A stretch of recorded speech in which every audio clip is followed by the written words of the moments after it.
Hymne national. Ah. Et voilà, mesdames et messieurs, Père Yassine chers Dika, téléspectateurs, Miami, Nana, fidèles Omi, abonnés Fumusi. d'Oxygène Congo TV, bienvenue dans votre émission La Vérité qui Libère. Et je suis votre simple serviteur, votre humble serviteur, Grévis Diamant. Et c'est un réel plaisir de vous retrouver encore aujourd'hui, ce soir ou cet après-midi, ça dépend de l'heure à laquelle vous allez tomber sur cette vidéo, pour un moment unique où la musique raconte la vérité, où le voix s'élève pour inspirer, encourager et apporter la liberté. Alors, installez-vous confortablement. Et moi, vers Amai, moi, J, sur les appels Benitiawana. Et ça là bien. Et je veux que chacun de nous puisse disposer son cœur, ses oreilles pour recevoir la vérité cet après-midi ou ce soir. Et pour que tu sois délivré, pour que tu sois réellement libre. Parce que la vérité, la Bible nous dit, vous connaîtrez la vérité vous affranchira. Donc, mon tour, ayambi vérité, ça réellement libre. Alors, sans plus tarder, je dis un grand merci vraiment à abonnés fidèles à Oxygène Congo TV, partout où vous allez, vous soutenir, merci à soutien, à appel et tout ça, à commenter et tout ça. Et bah on peut finir continuer au finir il y a pas de souci tout mais ça n'a déjà côté tout ça déjà versé en il y a pas de souci. Alors fidèles abonnés, comme vous le savez, alors bah bien émission Oyo titre là vous allez la vérité qui libère. Aujourd'hui je vais pas en fait même si j'ai mon encore sensible mais tous bah fanatique bah fan bo limbisa ngai ba warrior parce que dans mon pays j'en fais partie y a ba fanatique, je suis parmi ba fan mais lelo ngai vraiment tout solo là likambo oyo il y a problème, il y a visa où fallait appeler ça qui ba chroniqueur parce que là on dirait makambo ici là qui et là on dit ba comme ozongi sango lisusu. Alors non kende de gauche à droite ah va on mancher ba moté. Et problème à visa oyo il y a 6 jours on vend de la lelo à part ça sur la plus ambassade de France na Mbappé a fallu pour pas nominer na Afrima na 5 catégories donc ba warrior bo continuer ko voter bo kena site ya Afrima bo voter artiste et au sala bien makasi et on vend de la juste na mamba visa oyo et je voulais juste avoir une mission oyo to na voilà, une émission dans ça, Lélo. Et je voulais m'adresser directement à la demeure dans Mumbaya. Parce qu'il ne faut pas tout ça là. En fait, ce sont des gens que moi, personnellement, j'apprécie beaucoup. Et tout ça, bah, avant, bah, manière là-bas, on s'en makambo, en fait, demeure, Mumbaya, tout ça. Et c'était des gens oyo, bandor sepelisanga. Parce que ils ont la warrior mon côté au lobake et ça les liens Mumbaya to ya demeure bandor sepelanangote. Même si les oyo leur façon de faire des choses est commis des moins jar et c'est ça sous batouté mais balobi même si au lingarambongo mbolo côté pardon ndima quand même mbango na ce sont des gens oza qui bandor ça basala musala na bango. Et bien, bazaki bato bandoro sepelisa ba fanatique ba bato basala banalise na bango bien mais là et to moni ki makambe ko mo kende na ndenge moko bien te. Alors, ngana so la nano likambo ya visa oyo. Problème ya mamba visa oyo, je sais pas to lobango e bimaki bato to lobango a. Déjà la première des choses, il faut demeure na Mumbaya baye baki. Fali poupa il n'était pas obligé à payer sa bango, ba visa. Ils ont qui devoir té, ils ont qui obligation té. Et ils ont leur monté qui fallait il était obligé à payer sa bango kaka visa té. J'espère que demain na Mumbaya place bango ba vandi et là ils sont en train de s'attaquer na ba warrior gratuitement. Ba warrior au baza ba fanatique ba fan biso to ba fan et bazo ko s'attaquer na ba warrior facilement Mumbaya comme tina niveau ya ko kende plus loin ko benga ba warrior lokola ba bébé ya maternel en fait, à sachant que et pas ba warrior parce que traiter de warrior lokola ba bébé ya maternel mon frère il y a des warriors oyo baza ba papa o baroza ba papa na yo ba papa robota yo ndeti ba biso oyo to ba warrior motoza ba jeune papa. Déjà moi na âge naza mukolo na yo, donc tu peux pas me traiter lokola bébé ya maternel, tu peux pas traiter ba maman mibimba lokola ba bébé maternel. En fait là pena tu as poussé hein, tu es parti trop loin mon frère. Et même si tu es quelqu'un n'apprécie akayo mais OK donc trop loin en fait, tu peux pas arriver jusqu'à ce point. Déjà là pourquoi beaucoup mi ko s'acharner na ba fanatique. Ngai je suis parmi batoyo. Et so Mumbaya sala be mission 100 na Rolanda ta 98 à chaque émission Mumbaya so ko sala ba be mission na ye so ça ba analyse na ye, il y a une partie au Mumbaya à s'adresser na ba alors s'adresser na Célio soki a soit na ba fan ya fali aïe ça c'est le tant qu'artiste ko soit na jamais na ba fanatique parce que ba fanatique bazara batabe mention en fait. Et moi à connaissant Mumbaya tant qu'intellectuel, naebi que Mumbaya place à Zali, il faut y avoir définition y a un fanatique. Parce que c'est quelqu'un qui réfléchit bien. C'est quelqu'un qui est intelligent. Normalement Mumbaya, il faut y avoir définition y a fanatique. Avant d'aller traiter des fanatiques, je sais pas ceux qui va commis trop exigeant, bah fanatique va commis ndeti et Mumbaya est parti trop loin pour copier ces exemples. Il y a bah fanatique à Mesomer, banzoi, bah manzaka, bah bandako obligé, bah wera basa makambute lelo oyo ndeti bah warrior bah comme obligé fallait ça la makamba comme obligé bah journaliste. Non, Mumbaya. Faut pas comparer époque. Il y a des fanatiques, il y a Banzoi, tout ça, parce que biso, on fait partie de fanatiques à maison mère. Ngai, oh non, j'en fais partie de fanatiques à maison mère. Dans le baon à chaque fois, Alice Baba, Alice Baba, un prince au Congo. C'est mon grand frère, c'est mon vieux. Ouais, biso la zamba, on entend que toko taba la zamba gratuit parce que oyo, les qui a Alice Baba. Voilà. En fait, faut pas comparer époque ya ba fanatique. Ya wera na ba fanatique. Il y a ba warrior lelo o. Ils ont des époques différentes en fait. Ils ont des époques différentes et la manière de faire il y a ba fanatique à wera nde bazala kana la manière de faire il y a ba warrior lelo c'est le jour et la nuit.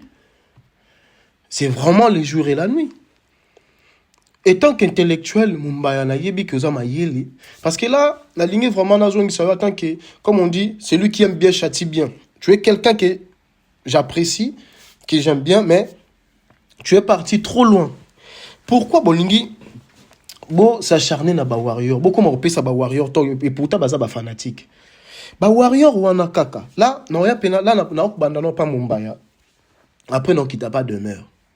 Ba warrior wana Mumbaya, quand tu as commencé tes analyses, parce que nga Mumbaya na bando landa yo depuis le début, tangu bobandi analyse Vincent no babanda analyse à Vincent na Jazz Kavulu après Mumbaya yo koya. Nga na yo découvrir Mumbaya na la voix du peuple et pas ya non pas la voix du peuple. Na chaîne nani Vincent tu lis banda au sal boso banda ça analyse. Na découvrir pour na banda landa Vincent après na komi kolanda na komi komona yo tout ça na komi ko apprécier. Banani oyo basala ke Mumbaya lelo oyo batu bayeba ke il y a un Mumbaya. Oui certes, il y a un côté ezaki analyse na yo et ezalaki bien batu ande ko apprécier intelligence ta façon de faire, mais ba fan nini oyo bazwa ki yo ba porta ki yo ba soutenir ki yo, ce sont le même warrior. Et yo tant qu'intellectuel yo muto tanga yo muto za mayele Mumbaya Parce que j'en doute pas, l'intelligence là, yo. Tu es quelqu'un de très intelligent. J'aime bien ta façon de réfléchir. Mais là, mon frère, et au comique, on tape à côté. Parce qu'un fanatique, c'est une personne animée d'une passion excessive ou d'un zèle extrême pour une cause, une idée, une religion, un groupe ou une personne. On a définition de Benabiso. En fait, définition qui est encore très loin lobby, cette ardeur est souvent irrationnelle et peut conduire les fanatiques à rejeter tout point de vue contraire, parfois jusqu'à adopter des comportements intolérants ou violents. Mais Mombaya, parlons des warriors. Ba warriors, on le comme benga bango ba bébé maternel. Yotak intellectuel. Oye barate que tant ba warrior on ba oya ba soutenir yo. Ba tiens ma beaucoup. J'espère que Mombaya, tu étais content. Et tu parlais avec quelques warriors, vous discutez. J'espère que parmi les warriors, on a des warriors qui soutiennent financièrement, moralement, on a des conseils et tout ça. Même dans la prière aussi. Il y a des warriors qui soutiennent. Mais pendant ces temps-là, tant on soutient tant on zaki na Mombaya comme les lotés. Langage nous zaki ndengeni. Parce que Mombaya Natala lobby a critiqué ba clip moko ya Fali ba salarana arkeli mais Mombaya yo moko zonga banda kotala ba critique no banda ko sala sur Fali à l'époque na ba critique au Mombaya komi ko sala lelo sur Fali est-ce que yo moko vandi tal état intellectuel vandi peno talobi que no te eza pareil yo mo banda ko pesango avant tu mettais de l'eau dans le vin. Avant, tu tamisais. Avant, tu parlais na manière mokoboy. Il y a politesse. Avant, tu parlais na manière mokoboy. Que même au moins, il y avait des warriors, même Babiso solo, il y avait ah t'es Mombaya, tu as raison. Même si il y avait des warriors, on ne peut contredire kaka parce que ils sont fanatiques. Parce que par définition, les autres Babiso fanatiques ont rejeté tous les points de vue contraires en fait. Et ça coûte même quoi adopter comportement intolérant ou violent. Parce que ça va fan. Mombaya, tu supportais des fanatiques à Fali. Pourquoi pourquoi Mombaya lelo okomoloba ke ba fanatique et ba komi ko imposer batu depuis bozui visa Mombaya. Et bandite que parce que bozui visa nde ba warrior ba changer les bino comportement non. Et ça parce que bino ne bo changer comportement vis-à-vis à ba fan. Ya moni ba fan ba comme ko rappeler bino que de tout faut ba que ba pesa bino visa. Pourquoi j'ai dit ça? Tous wa comportement Mombaya vis-à-vis entourage à Fali. Avant Mombaya zwa visa, Mombaya il faisait des analyses sur le comportement. Il y a entourage, il y a artiste et tout ça là. Mais la façon dont Mombaya procédait dans l'analyse, est-ce que Mombaya ko ça la attaque personnelle? Combien de fois le directeur dit Mombaya analyse na bango avant bazwa visa c'était comment? Est-ce que Mombaya oyo avant zwa visa? Parce que là, tu as solo à visa. Avant ma Mombaya zwa visa, Mombaya zaki capable. Il y a eu sa pena qui notre directeur et dit badiata en la que na télé bosso to kutani to robunda. Je ne pense pas. En fait, ma fanatique va comprendre le mot que Bobande parce que bino Bobande ko accepter soutien à artiste, il y a ba fanatique wana. Il y a ba warrior. Parce que bino bozale ki wana na ba warrior bo se familiariser ki na biso tacha biso na ba warrior te na chat biso ba warrior to se familiariser ki to koma ti on dirait bande ko ba ki no koma ki famille. Il y avait des warriors au bandorbe yo mo ndorbenga ba maman. Il y a des warriors au yo ndorbenga ba papa. Il y a des warriors ndorbenga ba master et des warriors ndorbenga ba petit. Ce n'est pas pareil. na époque ya ba Weranson na ba fanatique tant biso za ba fan na Weranson. Et en fait relation wana ezalaka te ba fan au mona ke ba fan ba se familiariser na ba journaliste, c'était pas comme ça à l'époque. Ya ba Wera ya ba Nzoyi ya ba Manzaka, c'était pas le quoi comme lelo oyo. Parce que ezaki ba fanatique ou ba fanatique ezaki kara fanatique na artiste na ye c'est tout. Ba journaliste ba ndo yaka wana. Mais là et comme ba émission ba YouTube, ba fan ba comme Olanda bino ba fan ba ozo ba pesa ba numéro ba fan ba benga ba soutenir bino. En fait comment bo se familiariser qui pardon, bo comment qui vraiment famille. Et tant bo comme famille na ba fan wana.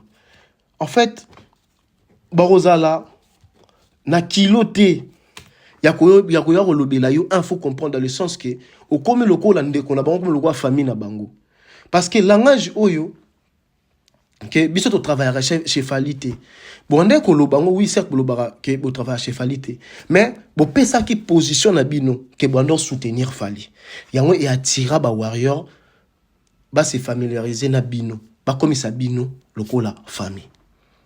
Là, je parle de Mumbaya. Pas comme ça, Mumbaya, la famille. Il y a des warriors, Ezaki. Bon, Robin, on a beau solo là. Bon, on peut discuter. Yo, mon Mumbaya. Moi, je me rappelle. Na des missions na yo, Mumbaya. Yakala. Obaneko, l'obanini. Que, ba warrior, un mois, tout critiquer Fali. Bon, y a peu, bo discuter, bo yokani. On a qu'au féliciter comportement, ba warrior. Là, c'était avant. Visa. Obana ko féliciter comportement ba warrior te ba warrior ba fanatique ba ndima critique ata to critiquer Fali boy mais on a le baba goluande ba toya ka so critiquer l'artiste ba bandi ko finga yo. Là c'était avant mais ce sont des mêmes warriors parce que tant qu'intellectuel moi à ta place tant qu'intellectuel habité warrior fanatique a muta ba sentiment muta ba émotion à cause de PR moko ba analyse au ça là to ba point de vue na yo. Et à repérer contredire ce qui est logique. Yo tant que sportif, faut dans l'esprit sportif, faut accepter.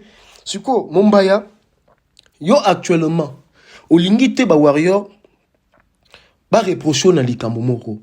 Mais yo lingi o reprocher bango. Au moins te que yo lingi o imposer ba warrior et loko o bango ba lingite.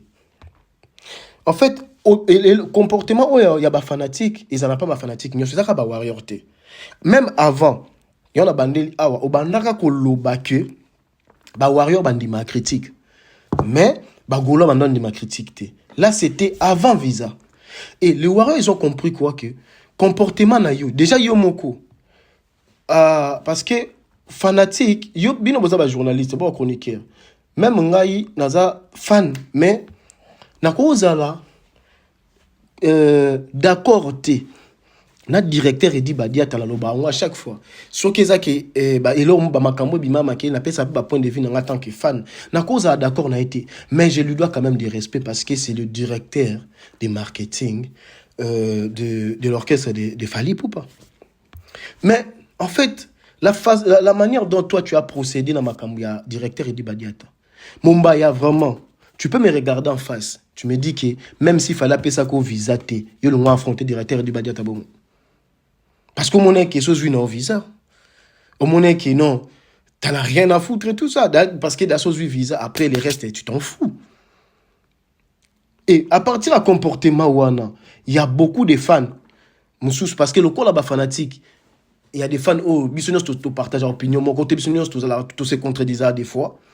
Et il y a des fanatiques mususu au banda ko linga directeur te batumsu ba s'infiltra ka bazaki na sima et ça là le comment makeli batumsu doit soutenir bino ba musu ba boya kiango ba waro banda benga so ba radical se passer ba radical je sais pas bilo mo bongo et bango batu ba soutenir bino mais ba waro mususu ba telemela bango que non ils manquent respect pas directeur et tout ça bilo mo bongo.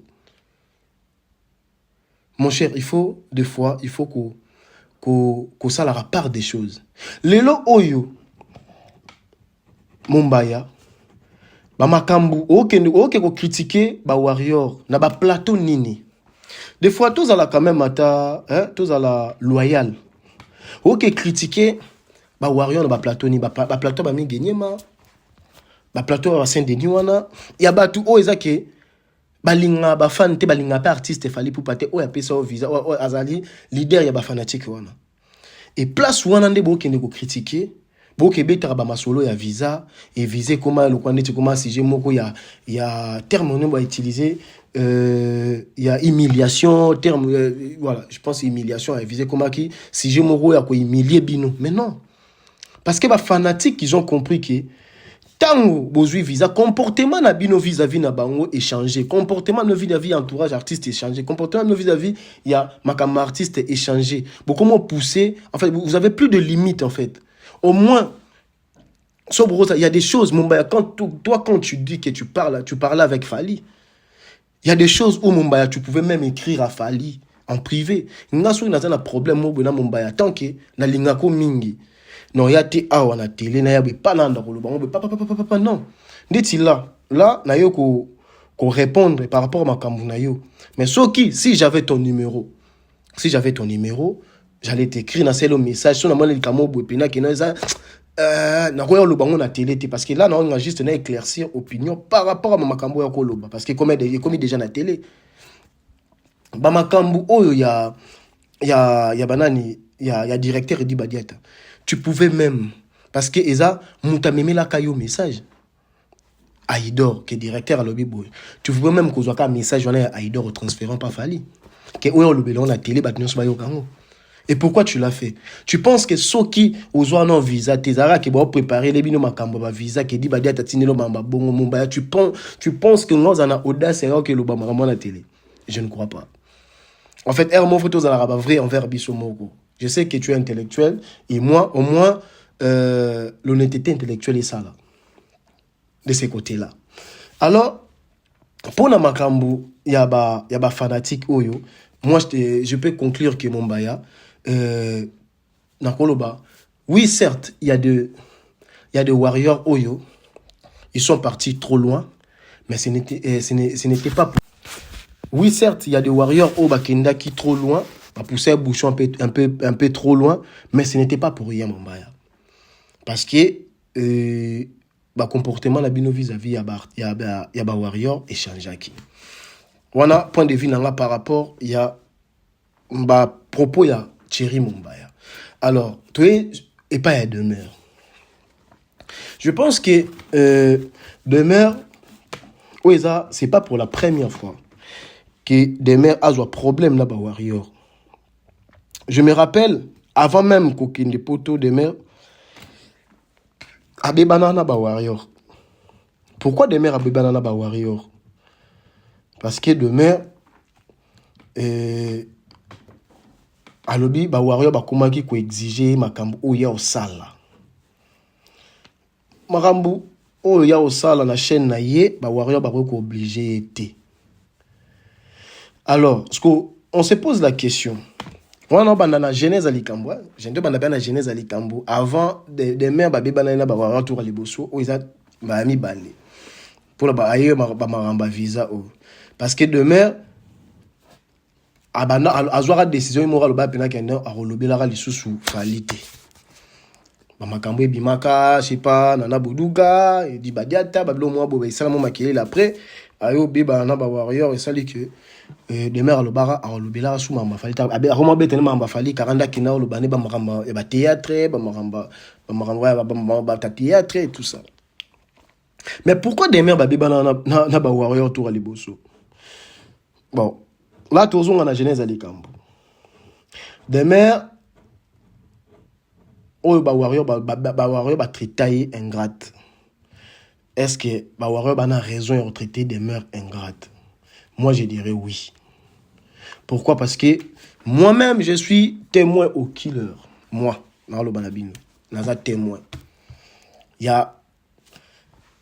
a début, il y a demeure, en 2019, chaîne à demeure, en 2019 ou 2018, 2019, entre 2019, si je ne me trompe pas.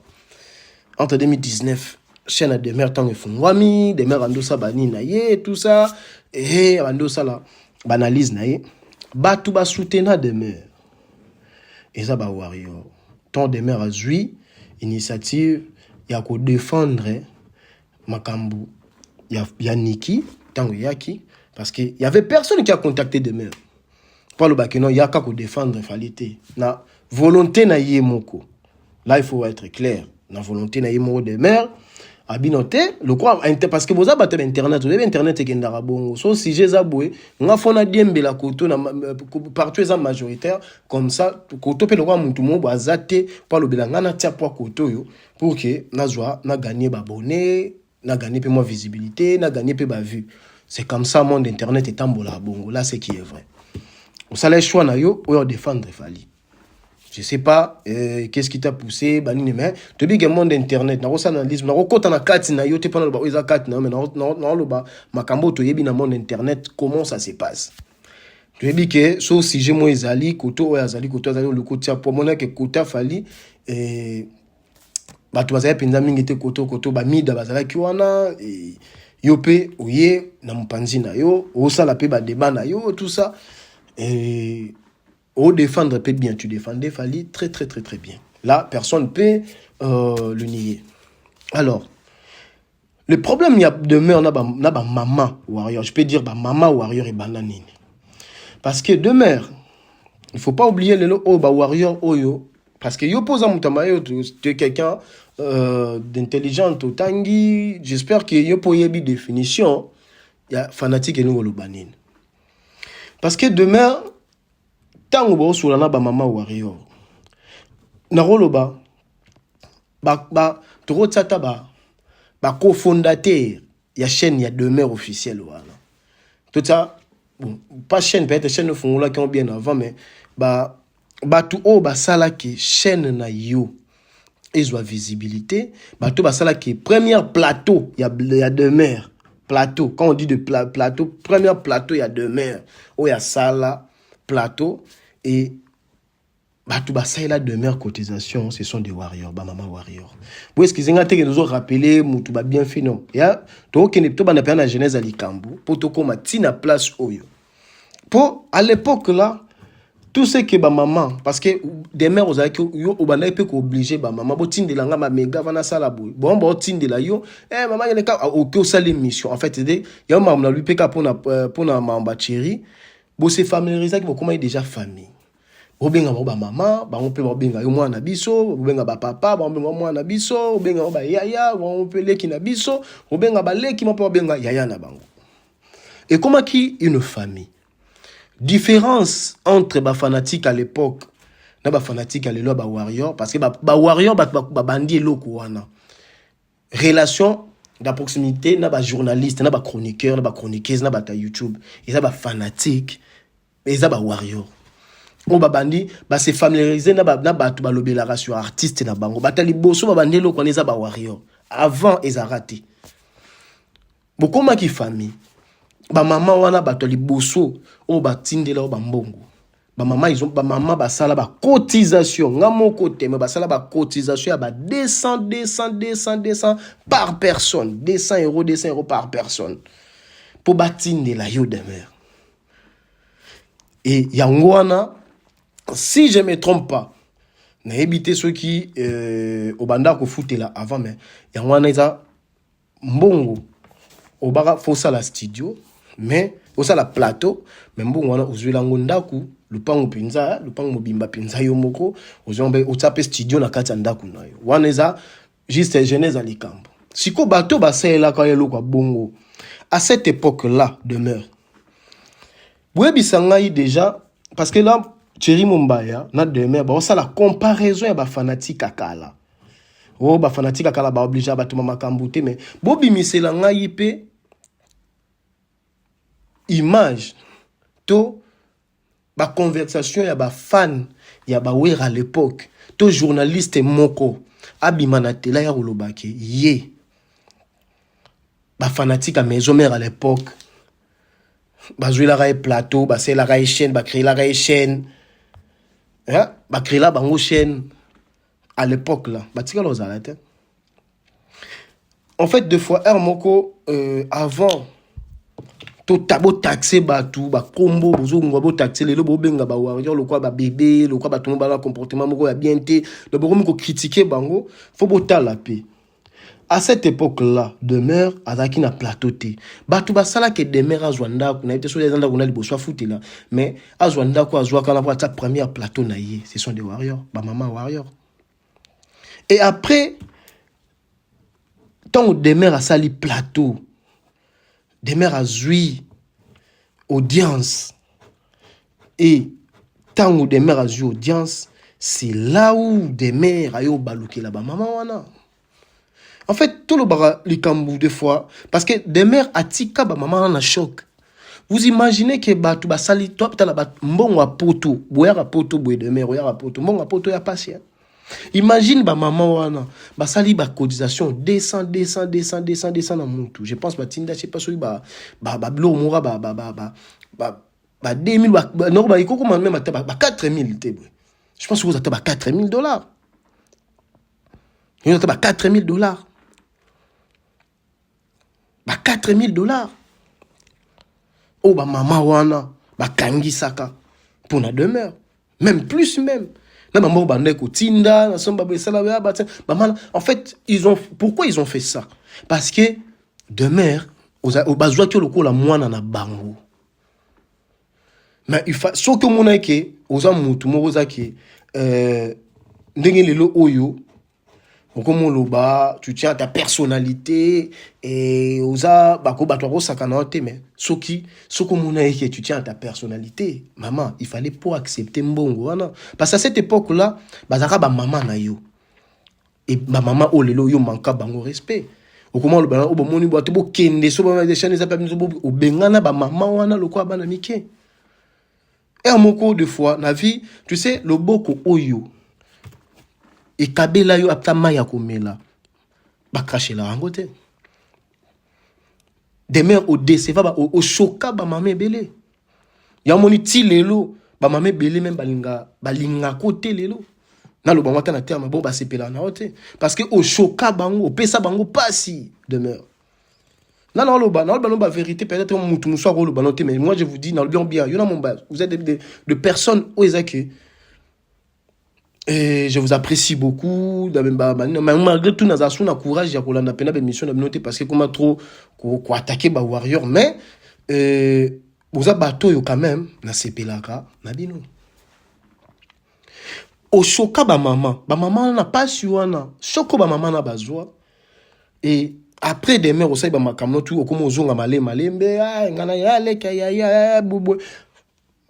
On a fallu préparer Paris la défense arena des mères comme ozonga malembe papa pour au côté na promo je pense c'était un stade des martyrs au côté na nini tout ça la promotion à stade des martyrs après ozongi Paris la défense arena si au comme ozongi la kolobela fali il y a des warriors au bazonga na chaîne ba warriors mususu bazonga pété ba warriors mususu pe ba boya pe ti lelo ba mama mususu balinga peut-être même pas ko sentir yo. Je sais de quoi je parle. Je parle avec beaucoup de mamans. Il y a des warriors qui sont na choc makambo sala bango wana. Sikoto lo banini. Ba fanatique wana bazaka mabe. Parce que tant bonozwa bambongo wana ba mama warrior wana ba no pesa parce que bonozwa mino lokwa mama. Ezaki bino wana ko obligé bango te fo sana o senga bo obligé bango bo senga bango bo obligé bon pesa bo tia bango pression bon pena na ki fanatisme wana. Tu penses que mutu oza fante a ko là parce que vous avez une relation morote entre yona ba mama wana demeure. Et le muta sangisa ki bino na lien eza fali parce que baza ba fan. Parce que tu penses que mon toi a fanté, à rose des mères à Eka, à $200, n'a bon à passer à potage à Tindelio. Soit les ali, sentiment, on a définition, par le belabiso. Ils ont des émotions, ils ont des passion, on a été. Ou pour ça, fanatique. À ça là-bas, et bien, l'aura bongo. Ils ont par fanatisme, non parce que baza ba fanatique na yo, non, c'est parce que baza ba fanatique a fallu tu défends leur artiste. Ya omoni basala ki ba no sala eloko wana po ba bimisa ba sangisa ba mbongo wana po na pesa yo.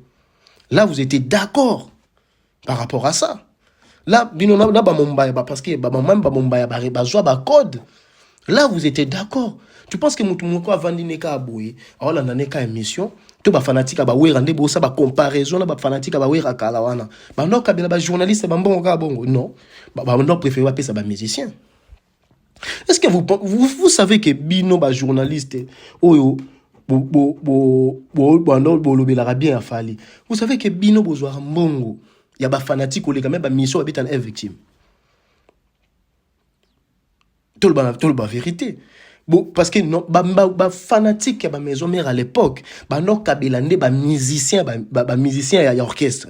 Et ba fanatique à lelo, ba warrior, ba comment kabela plus ba chroniqueur, ba chroniqueuse, ba ta YouTube, ba lobby l'artiste na ba OK, ba musicien na ba moko ya orchestre. Ah. Bino bo profiter et belé et pas ba fanatique qui ba musicien wa beta na victime wana. Mais tant ba musicien tant ba fanatique ba no ça ba actu wana. Bon maintenant ko sepela na ngote parce qu'il y en a quoi arranger bino. Mais ça fait partie ya ba comportement ya ba fanatique et les autres ba komi na ba point de vue moko contraire na oya bino faut vous la tolérant.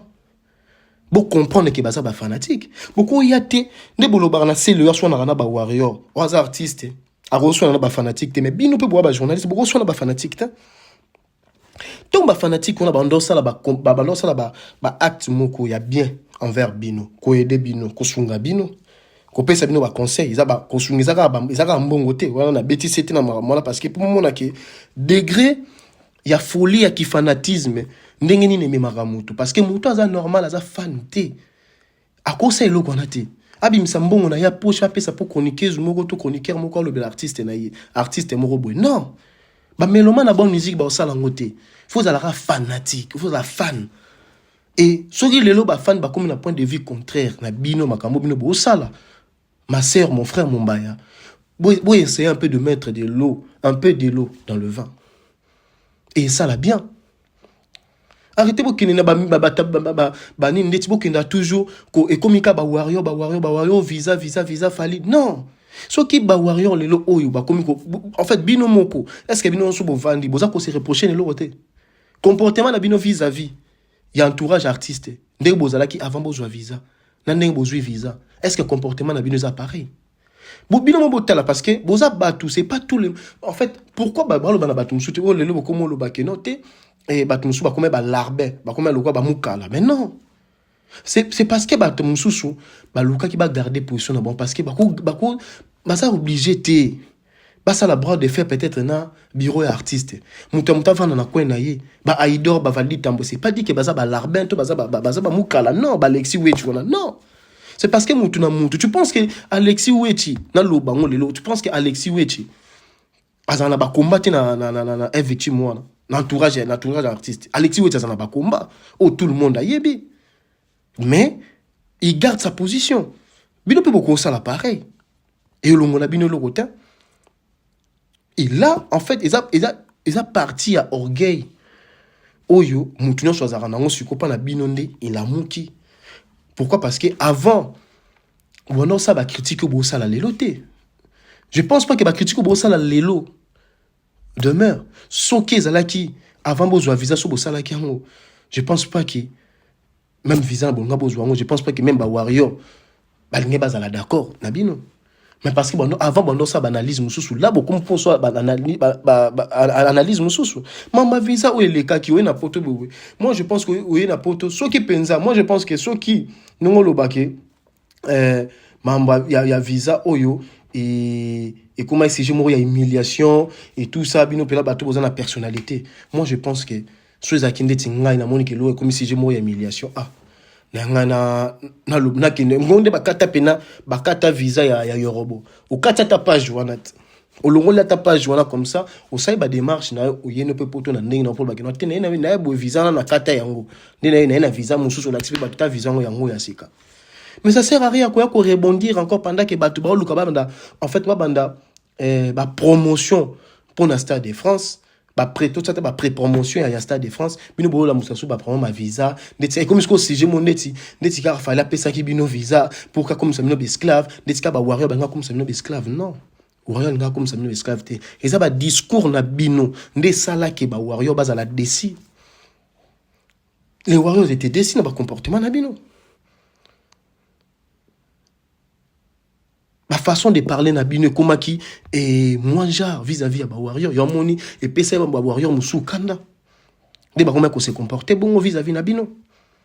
Bino mo botala.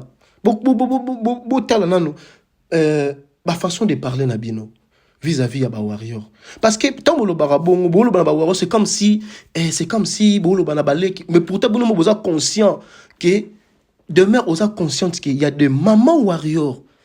Au balanda, quand vous parlez il y a des mamans warrior, bolo bana ban amitié. Il y a des mamans warrior, des papas warrior. Tant bota ba warrior. Vous mélangez ba tout. Vous mélangez ba tout. Il y a des mamans, il y a des papas. Mais vous mélangez ba tout nyonso na kati.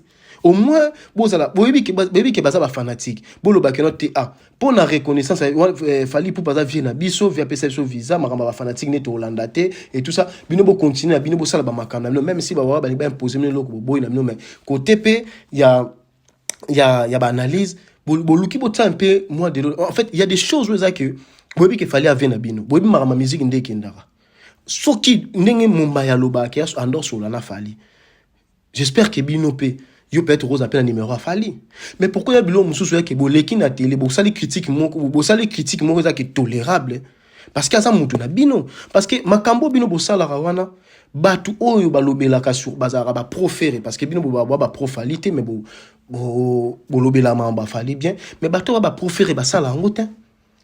Bango kuto mon eloko pene mon na noir sur blanc bo eloko pene mon na neza rouge mais ba lobi za vert. Ba oluka ba ndimisa batu za vert. Bino ce qui est vrai bo sala bongoté bo ya bo sala critique mon mais critique wana et ça quand même professionnel critique wana et ça quand même tolérant. Beaucoup ça critique té beaucoup non na niveau mon mais ceux qui besoin a besoin beaucoup quoi apporter correction et pas fallait ça vienne à bino ah beaucoup beaucoup lié to beaucoup botini na bosola na mutu mo ya groupe botini tala message bozu et comme c'est le même message mais que boya na télé bokinonde boromokina on met ndeti labo et comme chaque émission donc parce que boyo tomboli si jango ya visa et babaki na biso bo et tout ça non en fait ça sert à rien ya bandation maso pour na ngai so ezaki bino so na zaki yo to mombaya parce que jusqu'au preuve contraire et visa ngo ezaka yango bono bosa la siko. Ce qui vise le commerce, il y a humiliation, il y a moquerie. Ça sert à rien de répéter parce que yango ka visa on de boyeli. Yango pe ka boza nangwa. Pour ngai et si j'ai mon boza que ba toi tuni mo que non dans la besoin beta masolo anate. Baleki mam. Vous êtes pas obligé parce que bino penera ils avaient posé question mamba visa pour vendre les yango. On va faire 15 à 20 minutes pour sur la mamba visa. Vous expliquer neni ba warrior ba mabe. Neni bo tête. Non na mon ate place demain rotal ça bien ba warrior. Après mamba visa oh.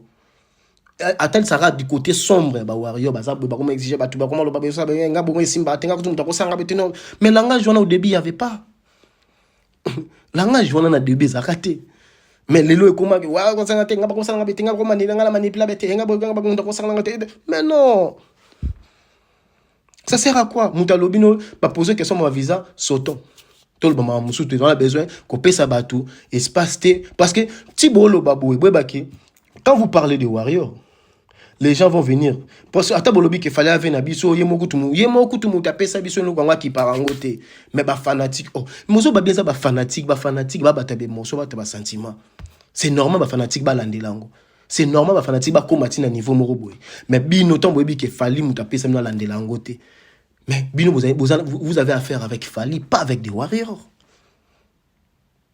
Nabi ki bata mayele bo réfléchir ça ka bo c'est un peu bo me camper ko réfléchir na place wana bouti kamara mango comme une émission so bato comme oye poto bo peut-être ne oye bo betata ba masolo na yo tout ça o beti ba makamno mususu lo bi makamno so beti mo nina eleki mama visa wana eleka ki déjà pesa neti moni neti la yalo wandeti pota moko boye et c'est kauka ki we olongoli on suposo et bi misi lisuma kila. Si vous avez besoin que ma visa na ekindika bongi lo bamate parce que là au traité bah en fait au pelisi moto dans le sens que au traité ba ninga musu ba kumbala ba kuma lo ba mukala mais non parce que quand on obi que ba musu kuma lo ba mukala parmi binotu bato bazwa visa eza Aidor Alexis Wechi Valdi Tambwe Didier Cheriz qui encore ba Grace Temo ba Kofax Kofa Soudi, on a ça l'émission de temps en temps. Parce que tant on le bako, yo, oye pe le sou ko traité baninga, o traité baninga ba comment le wa ba mukala. Au moins t'es là, oye appelé ça le sou moto. Oza même na respecter, y a ba collègue na yo ba chroniqueur, ba collègue na ba journaliste parce que ben ba mukala. Parmi bato bazo bani ba msou ba comment ba mukala. Ba manix tout on a besoin visa fali, ba profiter na visa fali. Pourquoi ko yo benga baninga msou ba mukala? Pourquoi? Tu penses que demain ceux qui zaki que ozaki na visa te tous les que délégation liboso ekeye il faut délégation musu ekende des maires on ngobe bimisa ba propos bimisa lelo non c'est pas normal faut au moins vous na respect il y a bande ba collègue na bino pe ba journaliste même na respect ya ba fanatique o ba soutenir bino parce que lelo oyo ba chaîne na bino wana soki lelo ba chaîne na bino wana e komi ndenge komi lelo oyo c'est grâce à ba warrior wana ba fanatique o lelo bomo na wa le quoi ba comment bomo na wa le quoi ba maboma bomo traiter bango de tous les mots bomo ça bomo que ba qualification je sais pas si c'est comment mais ba fanatique wana faut beau réfléchir faut beau en avoir réserve parce que ils ont fait de vous au boza lelo oyo c'est grâce à eux. Oui, parce qu'il y a des journalistes, il y a des chroniqueurs, il y a des chroniqueuses aussi. Au bazar peut-être na ba potentialité ko les cabino, mais bazar occasion là te okuta na ba fanatique mon ba soutenir le roi bino. Non. Les Warriors, ils ont fait beaucoup pour Nabino. Au moins attends moi reconnaissance à Mouké faut bozana nango. Oui ba ke bazar ba fanatique, bo traiter bon côté. Si vous repérez ça, on va conseil. Bah warrior baza qui tolérant et kala le lot parce que bozui tout beaucoup comme le ba comme batumabe. Mais non, je suis désolé. Voilà. Bon, ils ont juste un conseil pour nous repérer ça bino bande konangai Mombaya na demeure pour na maramba visa, c'est mieux pour déclasser CG en et ça là bien makasi. Alors fallait pour Pasta des Martyrs 2026 c'est pour demain. Le Bakaka, le Warrior, préparez-vous. Et match est bien, penza qui toko la némo mukete. 2026 c'est pour demain. Même si bino qui à partir déjà il y a week-end oyo il y a week-end o déjà, j'espère que to banda to qui est déjà au banda. To banda déjà ba pré-promotion déjà dans le Stade de France ti 2026 chaque week-end tu dois aller dans le Stade de France na kubanda week-end pré-promotion déjà au banda donc week-end tout ça la descente dans le Stade de France pour la pré-promotion tu banda déjà avant promotion pré-promotion tu banda déjà parce que faut to accélérer ba makambu et faut qu'il y ait des bons. Donc, fallait pour pas aller nominer na Afrima les Warriors, na bisabi na beta CT. Fallait pour pas aller nominer na 5 catégories na Afrima. To zonge là ba comportement wana yaka, yako streamer, yako voter.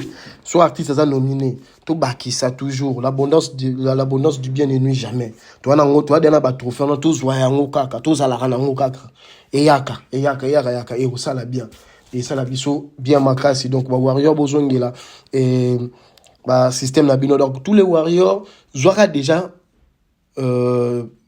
Spotify bien Apple na premium besoin déjà abonnement premium il y a la plateforme à téléchargement besoin la abonnement premium parce que tant il fallait obimisa album na ye et il faut quoi attaquer mbalamment encore et tout matissa nombre d'auditeurs nombre il y a ba streaming on a la plateforme à téléchargement et au ça là bien makasi. Vous savez, on a le bango à chaque fois que la meilleure des choses, la meilleure façon de combattre nos ennemis, to ba prétendant ko luka ko za ba adversaire na biso et la meilleure façon au permettre biso to tika la place aux ali et ça to garder l'habitude na biso ya bien ko streamer artiste banzemo artiste fali il a beaucoup de chansons qui tozongi la to yoka ngo formule set contrôle tokos D gold tokos D normal tokos 1 arsenal de belles mélodies power kosaleka aller retour des volumes to bando yoka ngo et toye na droit chemin au bando yoka ngo to continuer comme ba streaming et ça la bien en fait tout mettre ba streaming artiste et permettre artiste à garder toujours Campouana, a toujours le numéro 1 parce que même s'il fallait le lot même ça tiki na bon on parle du numéro 1 au niveau africain. Parce que au niveau Congo, même s'il fallait vendre pendant 2 ans, on aurait galère aux athées. Au niveau artiste congolais, il fallait vendre 2 ans quand il va m'aboko, mais c'est l'autre. Alors ça, les l'autre, puis na limwe, on aurait galère aux athées. Mais, Bitumba, il y a artiste, il fallait pour peser au niveau africain. Compétition, il fallait au niveau, pardon, au niveau, il y a Congo, et c'est au niveau Afrique. Bah jeune bah obima donc c'est normal pe bah jeune bah ya ouais mais grand frère faut a toujours là ça toujours que na place où on a nazali faut bah tu ba tant mutazo ya pe ba mon na place où fallait pour pas aller le roi les kings avant de place où donc la meilleure façon comment dirais-je il y a regarder position na biso ils allaient continuer à streamer consommer vraiment artiste et ça là bien et bah nomination sur il faut qu'il voter besoin d'abonnement premium s'il vous plaît ça coûte 10 € na France ça ou 11 € 11 $ na niveau ya kin na Spotify besoin Spotify premium so na bato bazana na iPhone Apple na Apple Music ou soit pas abonnement premium na Apple Music au côté pour na streamer artiste na yo légalement pour permettre ba streaming premium wana et ça la bien il y a peut permettre que ba nombre d'auditeurs il y a ba artiste et matin donc bon ça l'effort vraiment il y a que maximiser ba consommation il y a ba streaming dans la plateforme il y a téléchargement et ça la bien beau streamer ça et en anglais donc écoute donc faut que yo kara plus banzembo fali parce que banzembo fali écouter ba ko pousser mutu na makasi yo kaka non tu as besoin de que na place boyo karango seulement na YouTube parce que il y a des clips aussi il faut regarder mais beaucoup ça la peine na ba plateforme de téléchargement légal où ils ont besoin de premium ton boyo kango et garder toujours et ça va nombre d'auditeurs et artistes et matile puis ba nombre de ba streaming où ils allaient légal ba streaming premium et au ça là bien makasi alors merci na bien sur vos qui branché scotché na émission Oyo la vérité qui libère alors je vous dis à bientôt je salue m'abonner fidèle à Oxygène Congo TV maman Grace Valentine Simba maman Nanga Kingakati maman Amanda maman Mimi Toumine la maman de maman Angèle et maman Mimi Love na Londres maman Marceline de Longue Jambe na Suisse qui est encore na Bossani donc merci Nabinotou c'était votre humble serviteur Gravis Tross on se retrouve prochainement bisous ciao